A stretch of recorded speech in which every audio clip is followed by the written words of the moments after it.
Welcome to the Bed Bath & Beyond's fiscal 2020 second quarter earnings call. All participants will be in listen-only mode until the QA portion of the call. Today's conference call is being recorded. The rebroadcast of the conference call will be available via webcast found on the company's investor relations website. At this time, I would now like to turn the conference over to Janet Barth, Vice President of Investor Relations. Please go ahead. Thank you, and good morning, everyone. Welcome to our fiscal 2020 second quarter earnings call. On the call with us today is President and CEO Mark Tritton, Chief Financial Officer and Treasurer Gustavo Arnao, Chief Operating Officer and President of buybuy BABY John Hartman, and Chief Brand Officer and President of Decorist Cindy Davis. Before we begin, let me remind you that our fiscal 2020 second quarter earnings release and slide presentation can be found in the investor relations section of our website at www.bedbathandbeyond.com and as exhibits to the Form 8-K we just filed ahead of this call. This conference call and the slides we refer to may contain forward-looking statements, including statements about or references to our outlook regarding the company's performance, our internal models, and our long-term objectives. All such statements are subject to risks and uncertainties that could cause actual results to differ materially from what we say during the call today. Please refer to our most recent periodic SEC filings for more detail on these risks and uncertainties, including the risk factors section in our annual report on Form 10-K. The company undertakes no obligation to update or revise any forward-looking statements. Additionally, the information we will discuss today contains certain financial measures that exclude amounts or are subject to adjustments that have the effect of excluding amounts that are included in the most directly comparable measure prepared in accordance with generally accepted accounting principles. For a reconciliation to the most comparable measures presented in accordance with GAAP, please refer to the table in our earnings release available on our website and included as an exhibit to our Form 8-K filed today. It is now my pleasure to turn the call over to Mark. Thank you, Janet, and good morning, everyone. We are pleased to share our results with you today. We believe this was a pivotal quarter for our organization with strong sales and profit growth, as well as enhanced financial strength through high cash flow generation within the quarter of $750 million, coupled with effective expense and debt management. We achieved strong top-line growth and delivered second quarter comparable sales of 6%, the first positive quarterly comp since the fourth quarter of 2016. Additionally, we delivered improvement in gross margin, even with the increased strength of our digital business. Our strong results flowed through to the bottom line with adjusted EPS of 50 cents, the strongest adjusted quarterly earnings reported in over 2 years. While we will detail our overall second quarter performance today, we are most excited to share how this quarter serves as a runway to our 3-year plan that we will share at our virtual Investor Day on October 28th. During our call today, Gustavo Arnao, Chief Financial Officer and Treasurer, will review our second quarter financial results. Then Cindy Davis, Chief Brand Officer and President Decorist, will speak about the quarter from a commercial and customer perspective. And then John Hartman, Chief Operating Officer and President buybuy BABY, will do the same for our operations. We will then take questions. As we've said before, we are confident in our financial position and our ability to manage through these very uncertain times. We've taken further action to build a strong financial base, including reducing our cost structure, enhancing our financial flexibility, and investing where it matters most to our customers as we strengthen our authority in the home space. As you'll hear from Gustavo, we remain focused on ensuring liquidity and optimizing costs, including actions to improve cash flow generation. With such a strong cash and investments balance now of $1.5 billion, plus our ABL, we have approximately 2 times more liquidity than debt outstanding on our balance sheet. We also drove significant improvement in several other key performance metrics, including adjusted gross margin, which increased 200 basis points year over year. With a sharpened focus on driving a better curation of product mix and curated data-driven management of markdowns and promotions, including coupons, we delivered significant adjusted gross margin expansion while also driving continued strong comp growth in our digital channels of 89%. We've also seen these actions and trends continue throughout the month of September. By the end of the second quarter, our digital sales represented approximately 32% of total sales, benefiting from our enhanced omni-channel capabilities, including buy online, pickup in store, and curbside pickup, which now represent over 15% of total digital sales and growing. Together with our ship from store capabilities, our stores fulfilled approximately 36% of our total digital orders in the second quarter. These expanded fulfillment capabilities are favorably impacting our gross margin and will continue to further enhance the overall profitability of our digital business. During this unprecedented time when our homes have become the center of our lives, we are well placed as customers spend more on their home and lifestyle. We see this trend continuing, and we've been responding with agility to the changing needs of our customers, both in terms of our merchandise and service offerings. We are delighted by the continued strong response to our new BOPUS and curbside services this quarter and the recent launch of our new same-day delivery service this week, making it even easier to shop with us. These new services are contributing to customer growth as we gained approximately 2 million new online customers in the quarter, including approximately 800,000 who are completely new to Bed Bath & Beyond. These new customers are purchasing from our core higher margin product categories, including bedding, bath, kitchen food prep, and cleaning and home maintenance. From a merchandising perspective, we are pleased with our performance during this very different back-to-college season, which has actually fortified our authority in this important life stage. As you've heard me say before, prior to the COVID-19 pandemic, we planned to lean heavily into the back-to-college moment to showcase our new brand strategy and elements of our enhanced customer value proposition. In the wake of the pandemic, we quickly mobilized and were able to adapt our plans to the changing market conditions, while at the same time staying true to the spirit and intent of our college campaign. We had a highly successful back-to-college season, achieving sales growth of 21% compared to last year. Cindy will provide some more details on this in a few moments. In addition to our commercial success this quarter, we also strengthened our operations, investing in and improving core proficiencies essential to rebuilding the foundations of our business. Our diverse senior leadership team of highly experienced retail experts is now in place, and we're pleased to be joined by several new next-level leaders to accelerate the transformation even further. John will talk more about this, as well as the operational investments we are making in areas such as technology to further power our growth. As we focus our efforts to optimize growth opportunities within home, baby, beauty, and wellness, we remain highly committed to reviewing our non-core assets.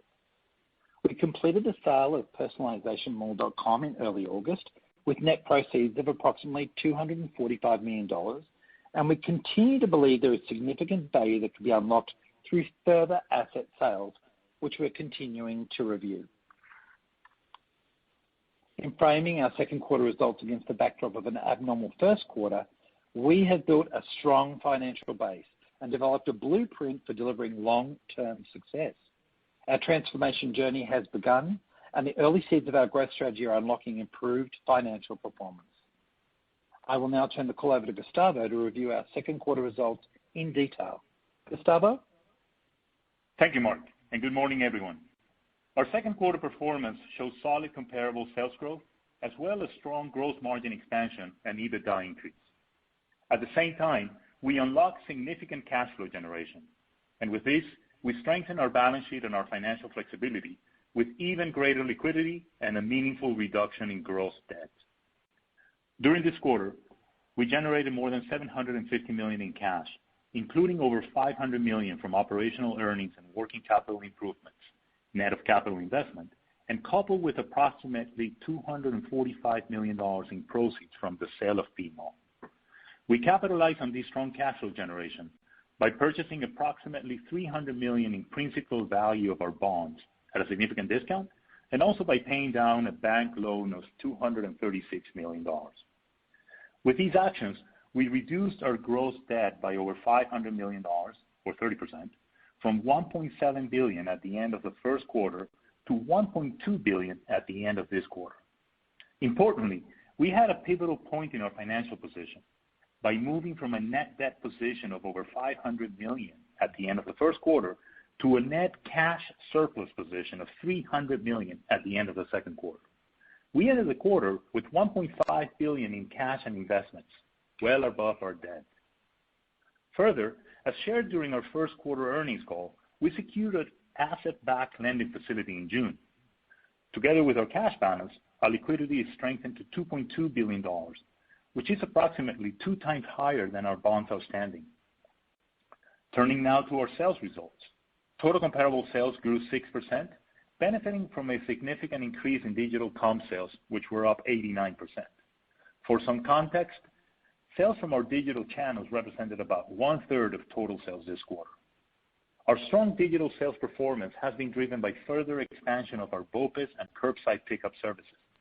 BOPIS generated sales represented 15% of total digital sales in the quarter, tripling its penetration from the last quarter when the service was first introduced. Net sales in the quarter were $2.7 billion, a decrease of 1% versus last year, partially due to the divestiture of One Kings Lane. In looking at the monthly progression of sales, recall that we began our phased approach to store reopenings from May through June, and by early July, virtually all stores were open. Encouragingly, we delivered positive comparable sales in each month of the quarter. Digital comp growth was consistently above 80%, which offset the sales declines in stores. Starting in June, our comparable sales were positive, and reported net sales were down 7%.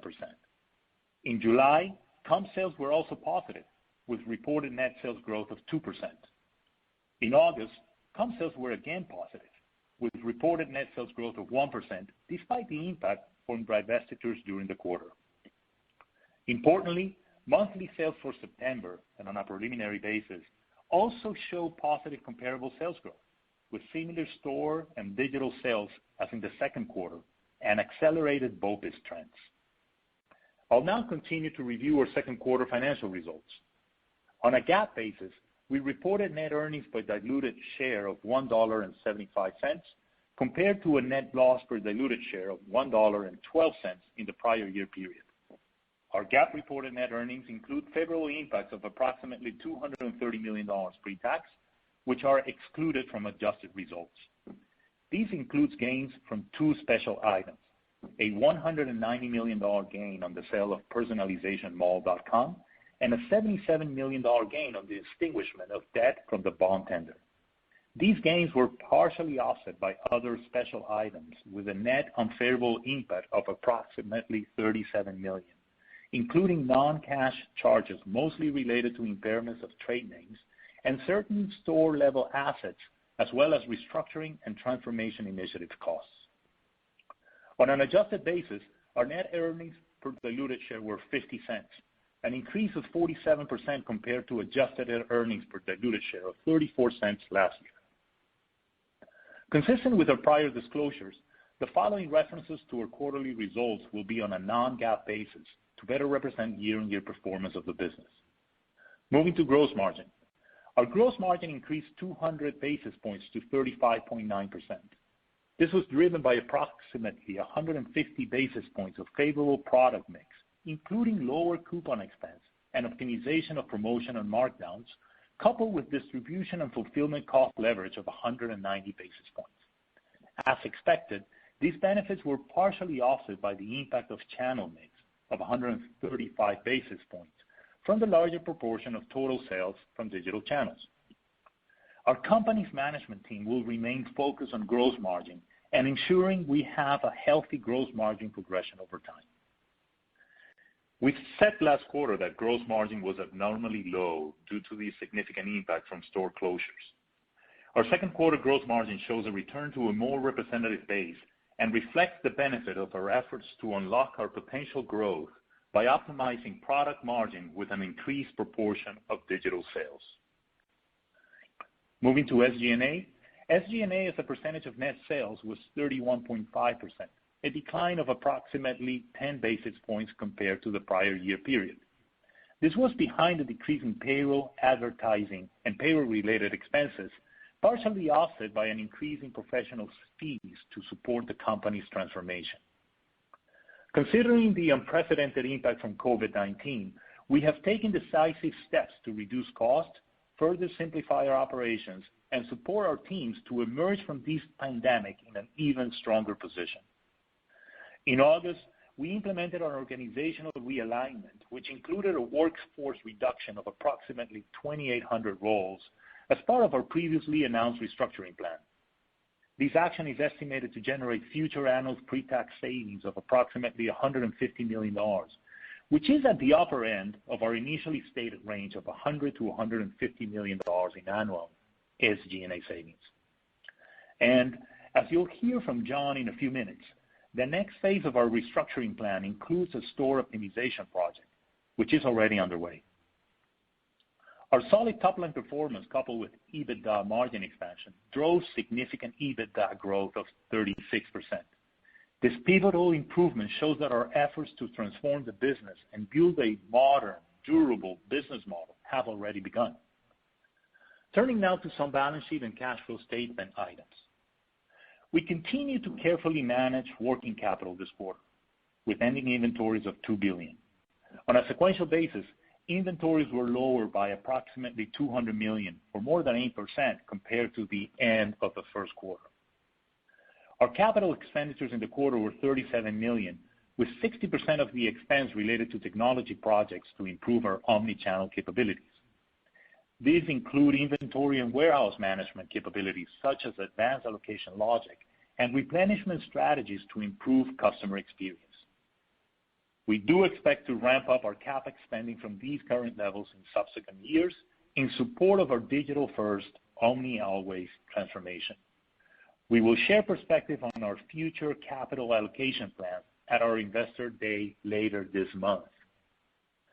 While our share repurchase and quarterly dividends remain suspended, we remain committed to return capital and expect to share our perspective during Investors Day. In summary, our second quarter performance demonstrates our financial agility and discipline as we transform our business. We clearly see a pathway and expect to deliver significant EBITDA growth and value creation. We will share our multi-year financial roadmap at our upcoming Investor Day on the 28th, along with the transformation and strategic growth initiatives already underway. I will now turn the call over to Cindy Davis, our Chief Brand Officer and President of Decorist. Cindy. Thank you, Gustavo. In second quarter, we delivered a plan that was both inspired by and inspiring to existing and new customers alike. We created and communicated compelling value and made it easy with our omni-always approach. By sharpening our focus on the key drivers of gross margin, product mix, pricing and promotion, and channel mix, we were able to deliver growth in both comp sales and margin, with the potential to unlock significant expansion going forward. Digitally, we saw exciting growth in the second quarter, with more than 180 million visits to our sites, representing a 52% increase over last year. In addition, we grew our online conversion to 4%, an increase of 33% versus the prior year period. Our new mobile app was launched 20 million times during the quarter, which contributed to a 133% increase in demand from our mobile channel. From a customer standpoint, we gained approximately 2 million new online customers this quarter, and 42% of these customers were new to our brand. These new customers are enhancing our overall customer profile, as they are 6 years younger on average than our existing customers and less likely to use coupons. In addition, over 1 million of our in-store shoppers became omni-channel customers, shopping online with us for the first time this quarter. Omni-channel customers are highly engaged, shopping with us 3 times more often and spending 2 times more per year than single-channel customers. Customer response to our new BOPUS and contactless curbside pickup services has been strong, generating over $120 million in sales during the quarter and earning us a 5-star rating on over 80% of these orders. BOPUS and curbside are great solutions for our customers and benefit us financially with respect to gross margin, since BOPUS eliminates the shipping expense usually associated with a digital order. This is key, since our digital penetration grew to approximately 32% from approximately 18% in the prior year. but it is what has enabled these results. Our customer-inspired, data-driven, omni-always, fully integrated approach that gives us the most confidence about our ability to sustain this momentum. There is no better way to illustrate this than by looking at our successful Back to College campaign, which drove a 21% increase in college product sales May 1st through September 8th. We are pleased with these results, especially during what has been a most unusual Back to College season. Bed Bath & Beyond has long been known as a destination for college, and this year we developed an even stronger plan to serve the college market. We started with insights, monitoring data and customer response, especially reopening plans for major colleges and universities across the country, and then pivoted our plan as the season unfolded. Given the uncertainty of the Back to College season this year, we brought back our college savings task that offers students 20% off their purchases all the way through September 30th. Over 500,000 students signed up for the College Savings Pass this year, driving over 400,000 transactions with an average basket size 14% larger than other college transactions. We created an integrated merchandising and marketing plan with better curated assortments, more competitive pricing, and strong value communication, both in-store and online. We modernized storytelling in our marketing and on our site, as well as increased targeting to drive higher levels of engagement. As a result, we doubled our return on ad spend goal from digital media while increasing ad recall, brand lift, and favorability significantly above industry norms. And our 2-hour buy online, pickup in store, and contactless curbside pickup services were available for students and parents at their home store or in their college town, making it easier than ever to shop with us. From a product perspective, top trending categories in our college assortment this year were kitchen electrics, up more than 160%, kitchen housewares, which is up nearly 250%, and drinkware and flatware categories, which were up more than 650%. Throughout the season, we kept our finger on the pulse of the college market. As many schools announced plans for remote learning, we heard from both parents and students alike that they were disappointed to miss out on yet another milestone, the transition from high school to college. Armed with these insights, we launched our College from Home campaign in August, adding inspiration to the value and ease of our Back to College experience. We tapped our online interior design team at Decorous to develop a variety of room designs to help inspire students to create their own perfect dorm room at home. Despite the unprecedented COVID impact on our business over the past 6 months, Bed Bath & Beyond remained a key college destination this year. And according to research we recently conducted, the college season may not be over yet. In fact, the data shows that 32% of students surveyed said they will be going to campus for the first time in 2021, and they have shopping to do. We will be ready to meet their needs with inspiration, value, and ease. As we look forward to the important holiday season, this year will be one like no other. We are prepared for customers to shop earlier and have expanded our omni services with same-day delivery, leveraging our store footprint to allow them to shop whenever, wherever, and however they want. We have robust plans under our house strategic framework and our 5 key pillars to rebuild our authority in the home space. I look forward to speaking with you again later this month at our Investor Day when we dive deep into each one of these pillars. We are excited about our growth plans and the positive impact we are already seeing in our results. With that, I will turn the call over to John Hartman, our Chief Operating Officer and President of buybuy BABY. John? Thank you, Cindy. And to add to your conversation on the pivot and focus on our customer, let me provide an update on our buybuy BABY business. On a directional basis, our U.S. and Canadian buybuy BABY business made up approximately 10% of the company's total net sales in the second quarter, including strong sales from digital, which represented more than half of total baby sales. Growth in digital was supported by favorable customer response to our new BOPUS and curbside pickup offerings and our Big Deal Baby Sale event, which was held in August. Digital orders fulfilled by our stores represented about 1/3 of total baby sales in the quarter, with BOPUS representing 1/3 of total store fulfilled orders. Top performing baby categories during the quarter were apparel, safety, and playroom, which helped us drive a more favorable product margin. During the second quarter, we opened our 128th baby store and subsequently opened another store in September. We expect to open 3 additional stores by the end of the year for a total of 132 baby stores.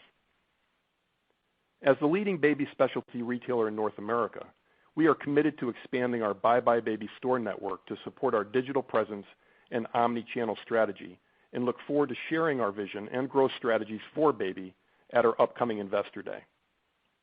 From an operations perspective, we took bold steps in nearly every area of our operations this quarter to evolve our base and build momentum for change.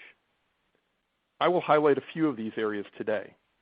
In real estate with our previously communicated store network optimization project, in strategic sourcing with our indirect sourcing initiative, and in technology with our migration to cloud computing. But first, as you've seen in the media, we have really powered up the team over the past 2 months with the addition of several senior leaders, including Wade Haddad, SVP of Real Estate and Construction, Juan Guerrero, Chief Supply Chain Officer, Scott Lindblom, Chief Technology Officer, and Anu Gupta, Chief Strategy and Transformation Officer. These next-level leaders will help further advance and fortify our transformation initiatives underway.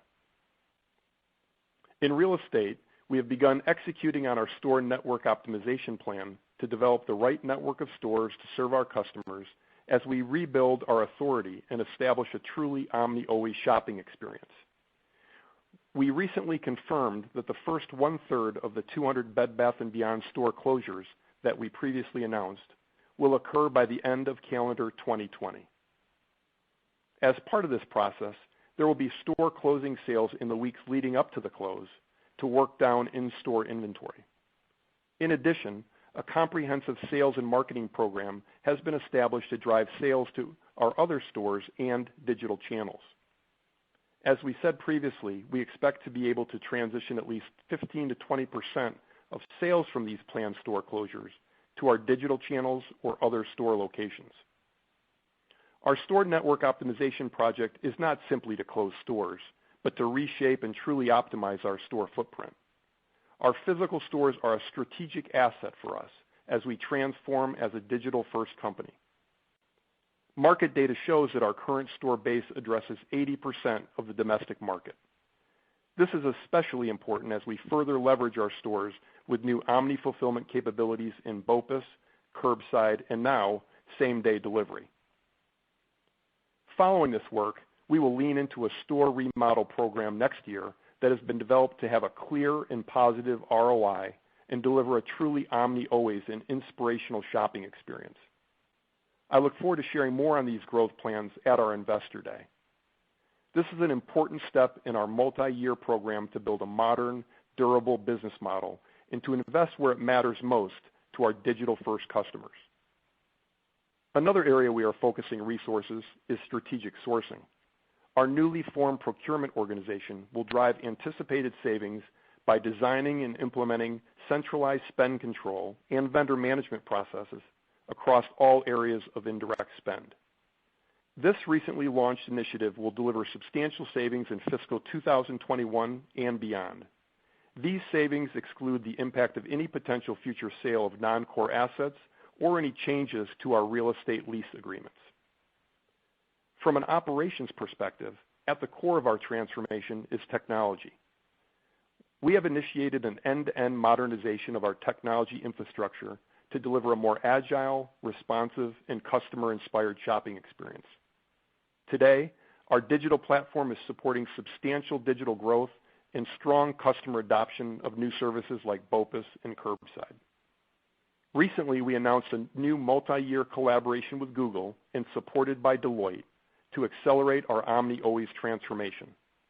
Through this expanded relationship, we will deploy a range of platform solutions to further personalize our omni-channel shopping experience for our customers, enhance fulfillment capacity, and optimize merchandising planning and demand forecasting. By combining our unique data and insights in the home, baby, and beauty and wellness markets with the exceptional platform capabilities and expertise that Google, with their cloud capabilities, provide, we will deliver a more agile, responsive, and customer-inspired shopping experience, making it even easier to feel at home with Bed Bath & Beyond. As we build our Omni-Always capabilities, we will have a strong foundation of systems to support our long-term growth objectives. Our near-term technology roadmap includes a new enterprise resource planning system, including core merchandising and further supply chain improvements, such as optimizing processes for omni-channel forecast, replenishment, and allocation. The result will be noticeable improvements for our customers while lowering our overall inventory investment. I look forward to sharing more details with you on these important investments when we get together again at the end of the month at our Investor Day. Mark, I'll turn it back over to you now for closing remarks. Thank you, John. We've been making bold pivots to reconstruct, renovate, and restore our company, even despite the impact of a global pandemic. We said we would assemble a world-class and experienced leadership team, and we've done that. We said we would reduce our cost structure and drive financial strength and discipline, and we are doing that. We said we would take a smarter, more efficient approach to gross margin and management of our business, and we're doing that. And we said we would lead with a digital-first Omni-Always perspective, and we're doing that. We said we would modernize our engagement to regain our authority in the home space to acquire new customers, and we're doing that. We said we will review and optimize our asset base, and we have done that and expect to do more. We're excited to share the details of our growth plans for the future. Our virtual Investor Day on October 28th starts at 9 a.m., and during this meeting, we'll provide a full review of our 3-year strategic goals, a multi-year financial plan incorporating anticipated cost savings and reinvestments, key performance metrics that will track the progression of our transformation journey, and a comprehensive capital allocation framework for building long-term shareholder value. Our strong performance this quarter, including solid comp sales growth, gross margin expansion, increased cash and liquidity, and debt reduction, gives us the confidence that our transformation is underway. With that, we will now take your questions. Thank you. And now begin the question and answer session. If you do have a question, press star then 1 on your touch-tone phone. If you wish to be removed from the queue, please press the pound sign or the hash key. There will be a delay before the first question is announced. If you're using a speakerphone, you may need to pick up the handset first before pressing the numbers. Once again, if you have a question, press star then 1 on your touch-tone phone. And our first question is from Peter Benedict from Baird. Oh, hey guys, good morning. 2 questions. First, just on the e-commerce fulfillment dynamics, can you maybe frame some of the savings you think you're getting from the store-based fulfillment, relative to a traditional DTC, and also related to that, kind of how the economics, maybe the same-day partnership that you announced with Shipt and Instacart, kind of plays into the e-commerce profitability. That's my first question. Yeah, good morning, Peter. Thank you. Let me start, maybe John can support. So in terms of the economics, we've talked about 36% of our orders currently and growing are being fulfilled by store, with a large chunk of those being BOPUS and curbside, which for us economically equate to an in-store sale from a profit margin perspective. On our store fulfill, we're actually able to create speed and agility to get customers their goods much faster from the store base. And we're continuing to work on the cost structure of a store fulfill versus DC cost as we rapidly moved into this phase of fulfillment during the COVID moment. In terms of the same day order fulfillment, the direct-to-customer fulfillment through same day, that is really equivalent to an in-store sale as well. The customer nominates to spend a nominal fee, basically for the cost of a cup of coffee to get the order shipped, and that's at $4.99, and we cover the cost of goods, but the shipping cost is covered by the customer. Okay, that's great. Yeah, Mark, Thank you. And then, sorry, go ahead. No, go ahead. Okay, and then my other follow-up was just around kind of where you guys are in establishing category roles from a merchandising standpoint. Just kind of curious, which categories are going to see the most impact when you have these own brand introductions next year, and how you kind of plan to communicate all this to consumers. Now, a lot of this may come out, I guess, at the investor meeting, but just what can you help us with here on that front? Thank you.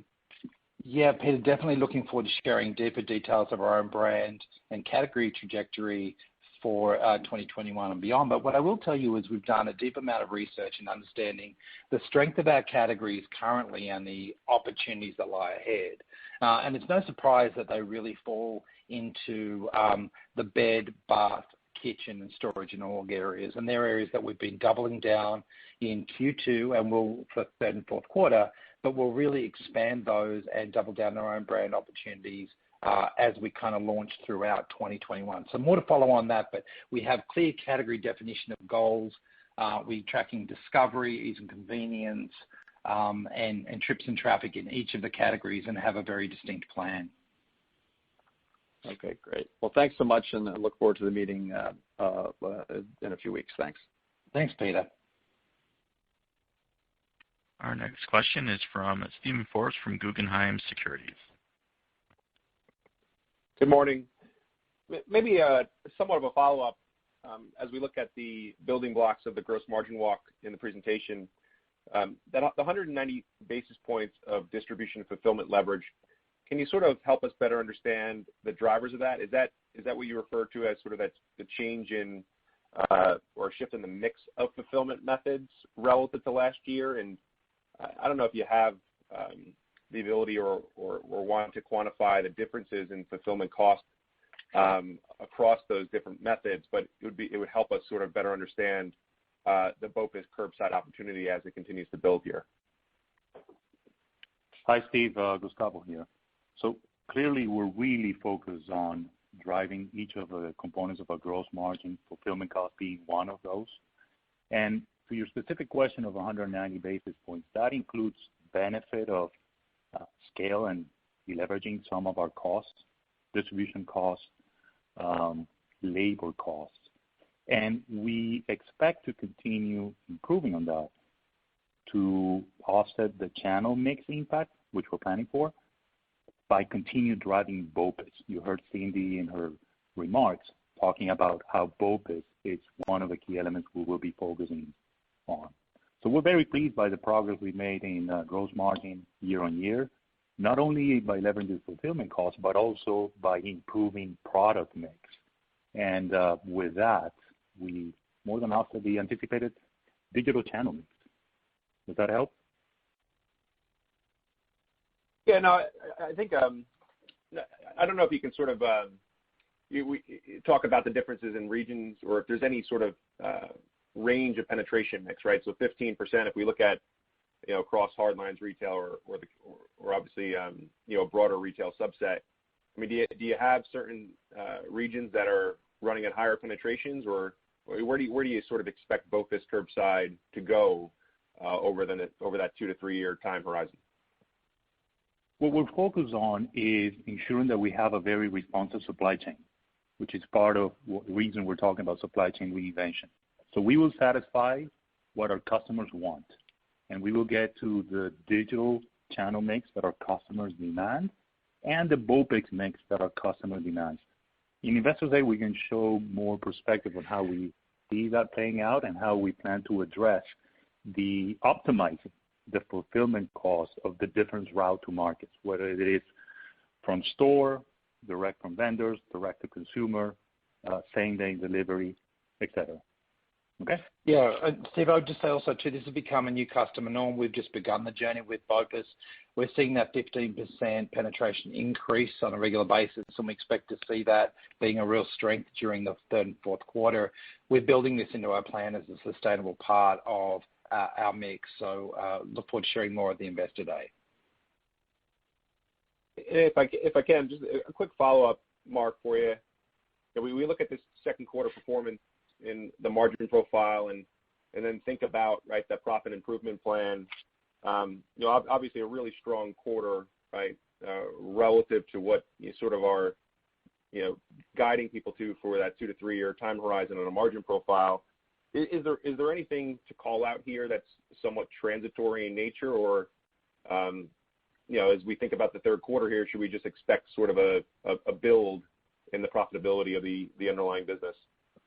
No, I think what you're seeing, Steve, is the disciplines that we'll be deploying moving forward. I mean, when we've used the word modernize a fair bit throughout our discussion this morning, I think it really does go to what we're doing in gross margin in terms of merchandise mix, doubling down on careful curation and usage of promotions and coupons, how we're communicating and engaging with our customer, and then offering these new services, which are both easy and convenient, but help us in our profit margin. So I think what you're seeing is the substructure of the disciplines that we've now applied to our business, best practice, and applying those through the third and fourth quarter and beyond.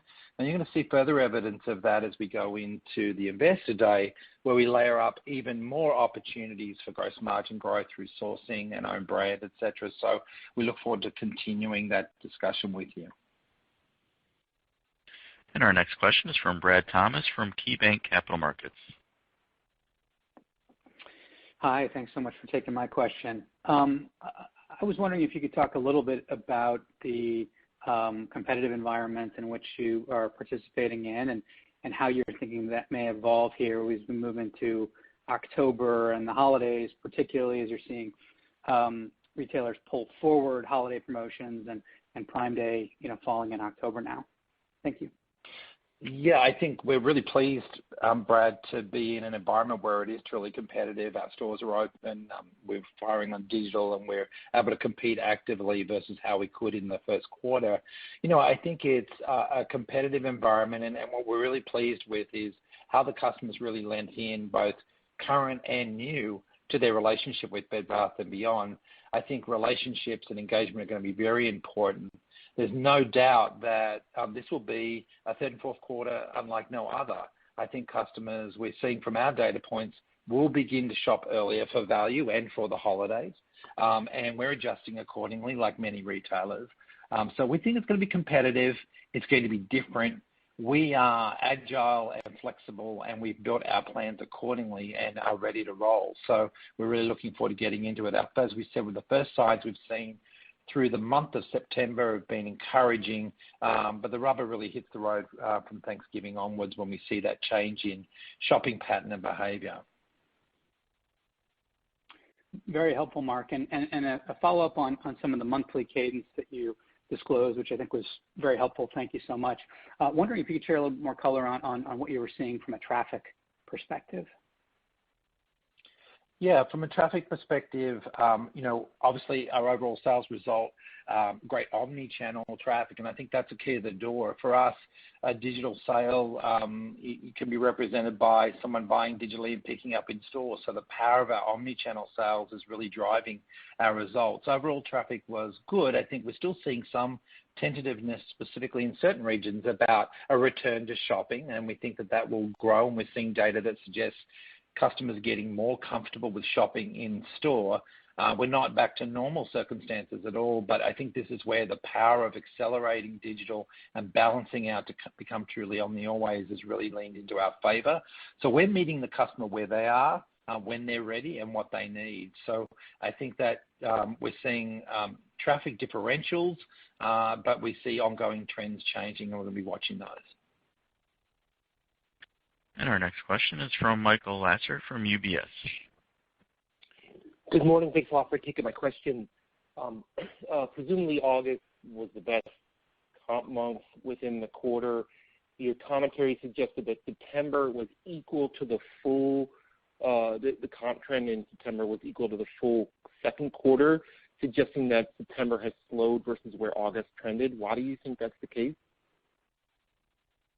we're seeing a stability against the quarter and against the trends that we're evolving through the month of August, both at store and digital levels, down to our margin and BOPIS rates. So we're seeing a stability in that. We won't comment any further on our Q3 results, but wanted to ensure that we were not saying there was just a one moment in time based on home being important in the industry and with a customer mindset. This is developing a pattern with our customers that we feel very comfortable with.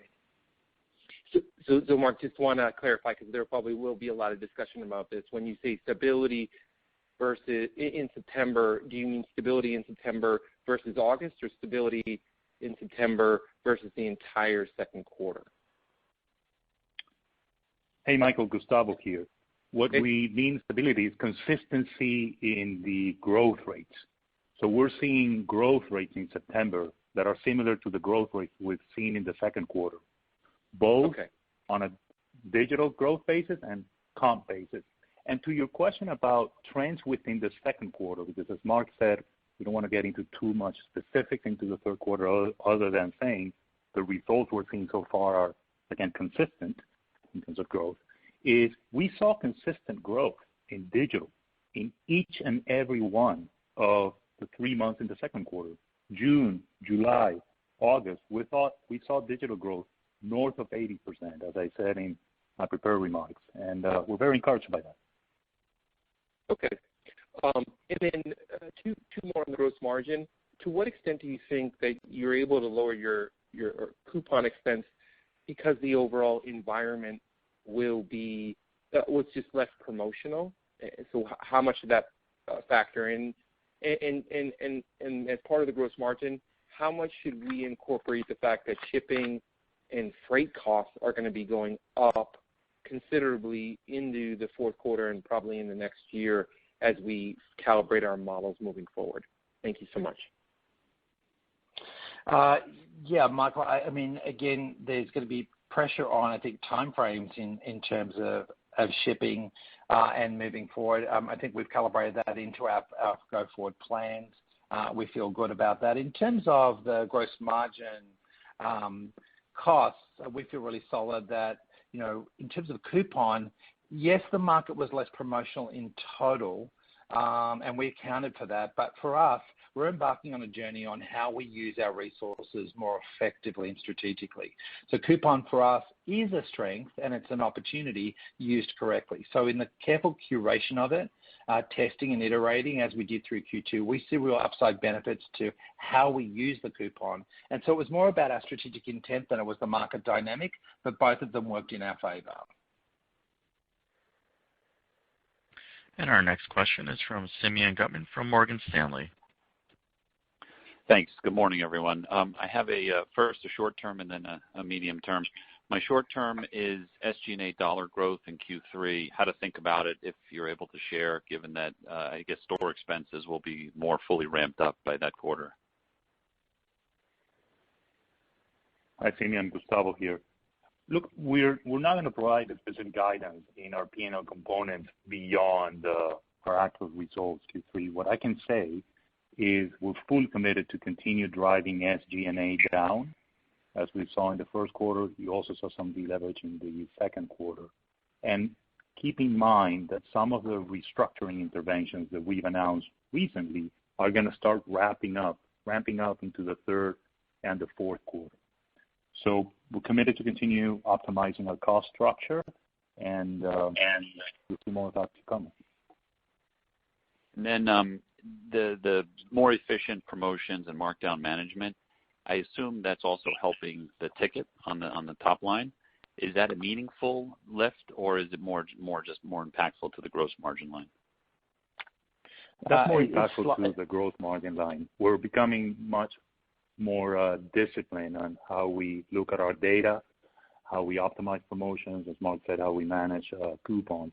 You'll see that more reflected in the gross margin line, which is part of the 150 basis points product mix gross margin improvement driver.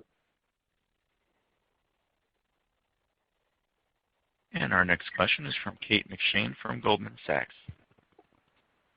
Thank you. Good morning. Thanks for taking my question.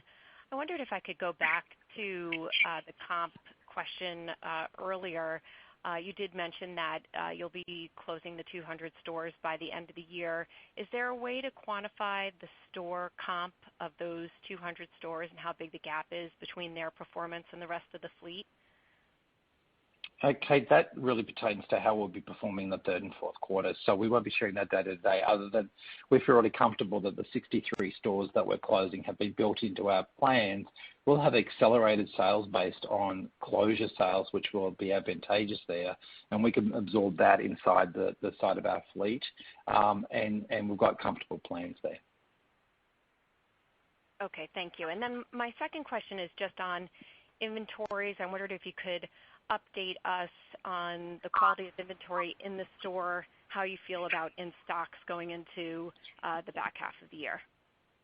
Yeah, we're definitely trading on leaner inventory, which is partly by design and partly based on, the sales accelerating and availability of inventory. I think the industry overall is buckling down and ensuring that we get the right levels of inventory for the third and fourth quarter.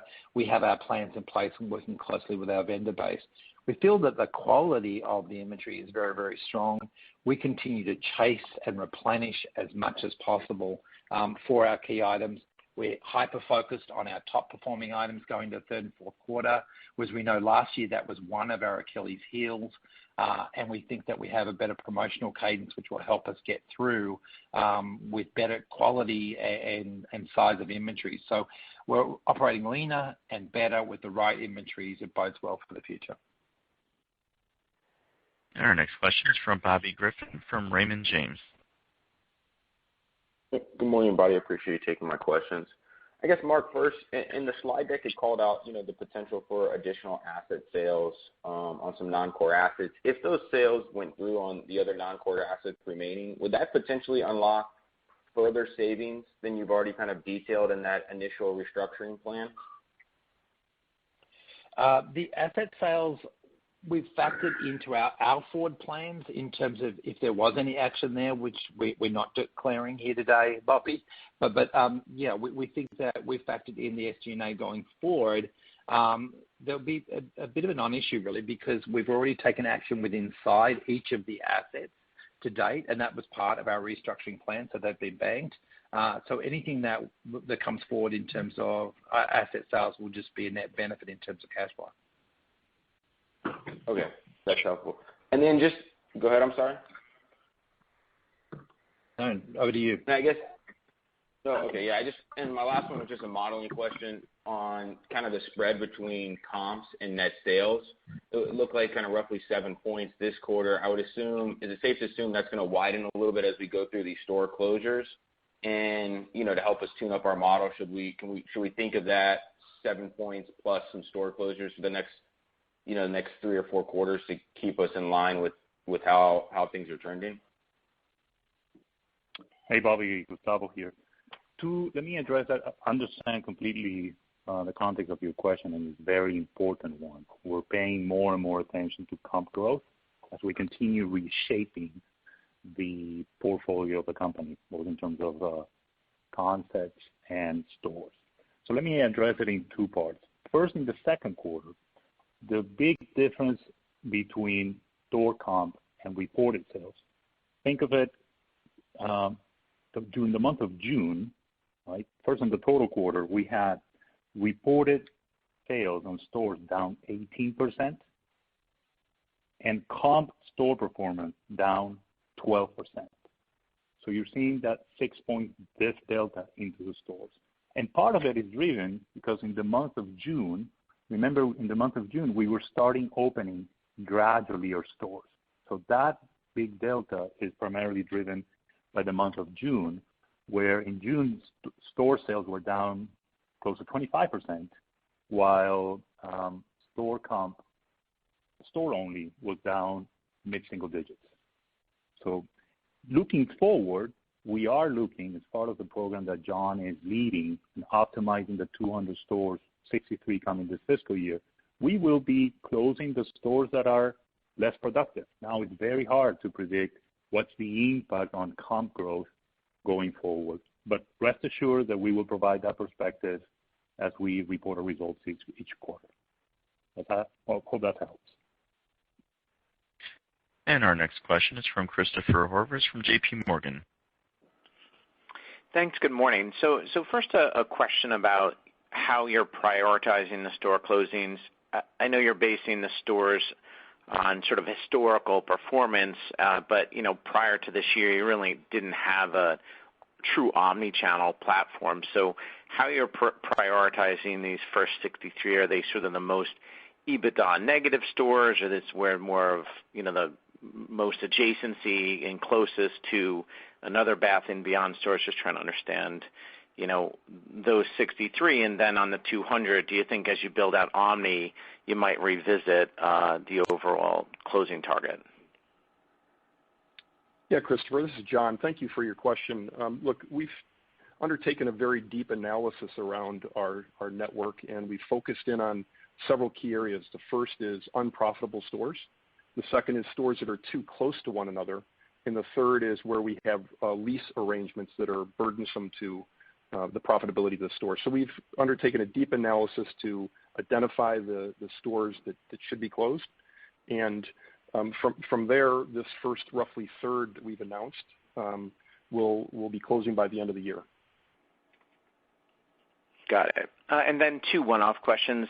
Based on prior disclosure, it looks like e-commerce mix actually goes down in the third quarter. I'm not sure if that's, true in September, giving back to college, but, if you're holding e-commerce trends consistent and, store comps consistent, that would suggest deceleration relative to 2Q. So just trying to see if there's a nuance there.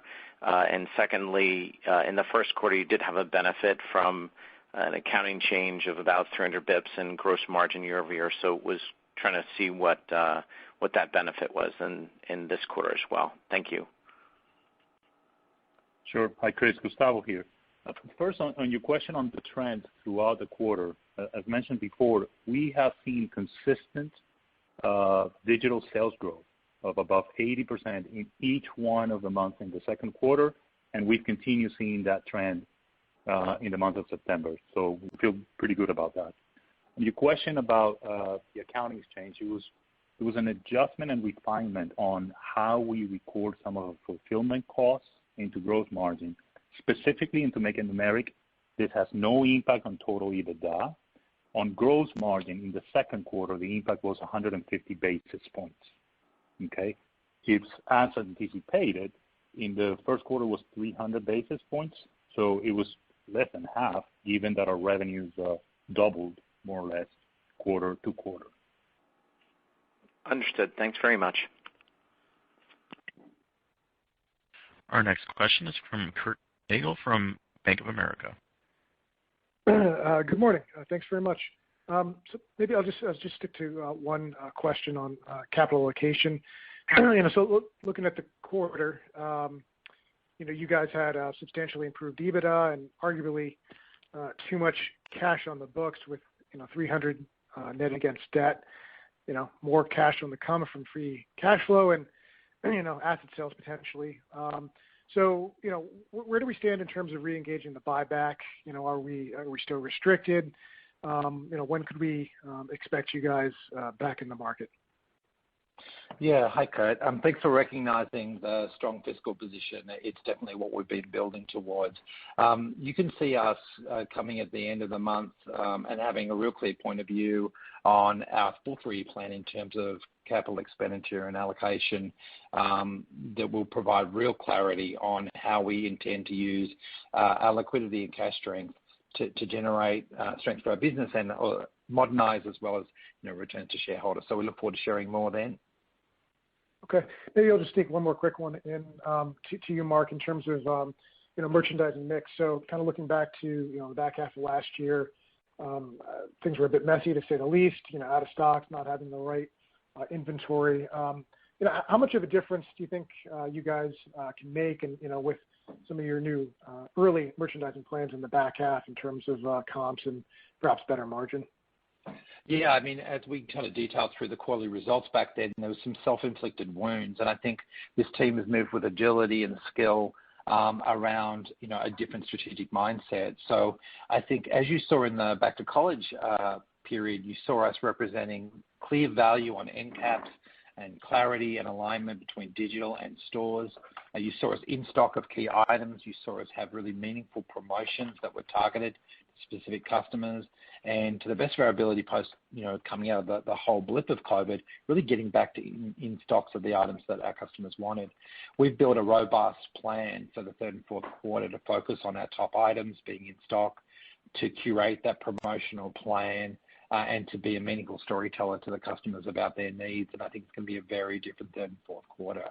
So we really look forward to using the blueprint of how we're managing inventory, focus on bestsellers and key items, our promotional cadence, clarifying and communicating great price value, and using our omni-channel services to really bring a very different third and fourth quarter. And we have time for one more question. And the last question is from Seth Basham from Wedbush Securities. Thanks a lot. Good morning. Thank you for taking my question, and congrats on a great quarter. My first question is just on some of the underlying improvements you made in gross margins, which have been very strong in a short order of time. As we think about the go-forward plan here in the back half of the year, you've elaborated on some of the drivers being sustainable. And I know you're not providing financial guidance, but is there anything that you did in the second quarter that we should think about not being sustainable in the back half of the year in terms of the gross margin year-over-year performance? Hi, Seth. Thanks for the question. No, we think that the efforts we undertook in Q2 are very sustainable and are a good runway to our efforts in third and fourth. The mix becomes rebalanced. We've doubled down on meaningful promotions and curation of promotions and our coupon. We're ready for the promotional period. We're ready for the gift-giving period. Our stocks are looking better, as I just mentioned. I think that, and also, too, we see a ramping up of the BOPUS penetration rate, as well as the addition of same day. So there's some really good levers there that just were non-existent in 3-4 last year that are going to be in play, and we already have proof of concept and green shoots on from Q2 that we see prevailing into third and fourth quarter. That's great perspective. And then lastly, as it relates to some of the new customers that you've acquired, can you talk to the repurchase activity you've seen from them thus far relative to prior cohorts of new customers? Are you seeing them more sticky, and do you think that's a positive driver going forward? We're seeing them engage, and we're definitely collating more data and engagement with them. What we're seeing in that is a younger customer who may not have as much discretionary income, but they're very focused on their home. So we've seen key areas like home decor really fly, and the kitchen areas. So they're investing early, and we think they're going to invest frequently. We're going to be connecting with them, engaging them, and looking at them for long-term value and engagement. Thank you. And ladies and gentlemen, that is all the time we have for today for questions. And I will now turn the call back over to Janet Barth for closing remarks. Thank you. And thank you all for participating in our call today. Please feel free to contact me or Felix with additional questions or comments on our quarterly results. We look forward to speaking with you again later this month at our virtual Investor Day on Wednesday, October 28th. The online meeting will start at 9 a.m. Eastern Time. Registration details for the meeting will be available soon. Have a great day and stay safe. Thank you, ladies and gentlemen. This concludes today's conference. Thank you for participating, and you may now disconnect.